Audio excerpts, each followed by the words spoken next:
Assalamualaikum warahmatullahi wabarakatuh. Perkenalkan, nama saya Cut Najwa Safa Yumna dengan NIM 2301040059 dari Program Studi Hukum Pidana Islam. Saya ingin menjelaskan materi 11 dan 12, yaitu RPS yang berisikan tentang materi riset kriminologi dan kegunaannya. Nah, riset kriminologi itu merupakan penelitian ilmiah yang mana dia itu mempelajari kejahatan, pelaku kejahatan, korban serta respon masyarakat dalam sistem peradilan pidana terhadap kejahatan riset ini. Nah, untuk itu riset ini adanya untuk membantu kita mempelajari apakah kejahatan tersebut, bagaimanakah pelaku tersebut melakukan kejahatan dan yang lainnya.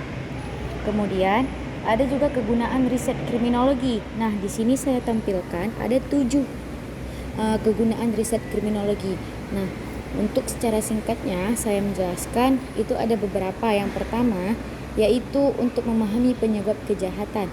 Nah, kegunaan riset kriminologi ini untuk memahami kejahatan, baik itu dalam bidang sosial, ekonomi, psikologis, maupun lingkungan yang mendorong seseorang untuk melakukan kejahatan. Nah, dari situ kita bisa mengetahui apa bentuk kejahatan yang dilakukan, seperti apa dengan melakukan riset tersebut. Nah, kemudian ada juga untuk membantu kebijakan hukum dan keamanan. Nah, kegunaan riset kriminologi ini juga untuk memberikan data dan merancang kebijakan pencegahan kejahatan lebih efektif. Nah, membantu juga untuk sistem peradilan pidana itu dalam merehabilitasi narapidana tersebut. Nah, kemudian ada juga seperti melindungi hak korban, dan di situ mempelajari dampak kejahatannya terhadap korban untuk meningkatkan dukungan perlindungan yang bagi mereka, mengembangkan kebijakan restitusi dan layanan bagi korban. Kemudian juga ada yang terakhir itu seperti analisis kejahatan siber dan kejahatan baru. Kemudian ada juga seperti mengembangkan teknologi kriminalistik yang mana di situ dapat berkontribusi pada inovasi dalam forensik, dalam penegakan hukum serta pemantauan keamanan.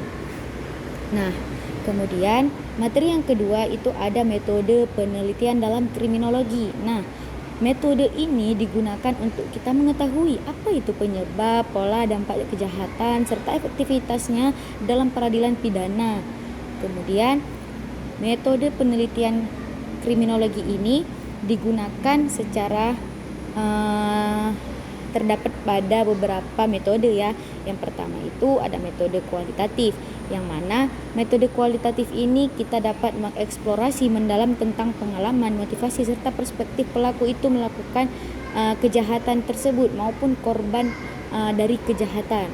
Nah, apa jenis-jenis dari metode kualitatif itu yaitu berupa observasi partisipan, yang mana itu dapat kita langsung mengamati kehidupan atau aktivitas kelompok si pelaku kejahatan tersebut. Kemudian ada wawancara mendalam, digunakan untuk menggali pengalaman individu serta mantan narapidana atau korban kejahatan. Kemudian juga bisa melalui studi kasus, yang mana dapat menganalisis satu kasus secara mendalam seperti kejahatan terkenal atau perubahan kebijakan hukum tersebut. Nah, kemudian yang kedua ada metode kuantitatif, yang mana metode ini digunakan biasanya dengan menggunakan data statistik untuk mengidentifikasi pola dan tren kejahatan itu. Kemudian ada cara kuantitatif itu bisa dengan cara survei dan kuesioner, dengan cara kita mengumpulkan data-data, dengan kita menge-share kuesioner itu kepada orang-orang lain agar orang lain dapat mengisi form tersebut untuk memberikan perspektif mereka kepada kita.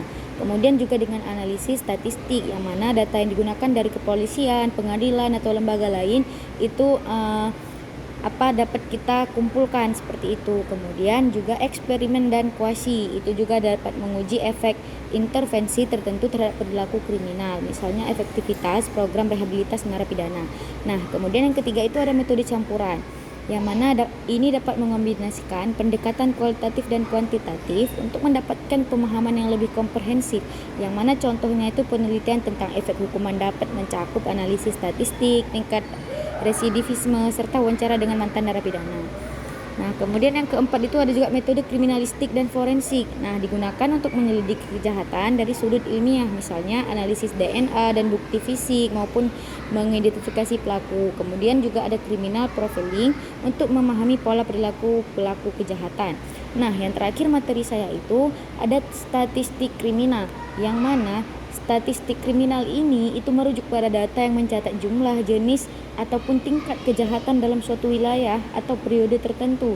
Nah, statistik ini biasanya dikumpulkan oleh lembaga penegak hukum seperti kepolisian dan digunakan untuk analisis keamanan kebijakan hukum serta strategi pencegahan kejahatan.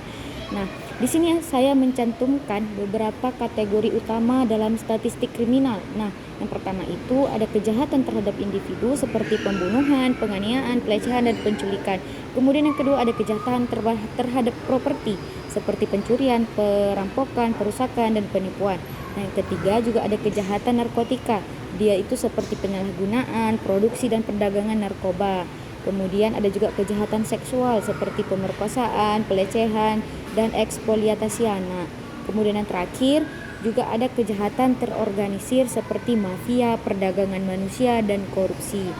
Nah, begitulah materi RPS 11 dan 12 dari saya.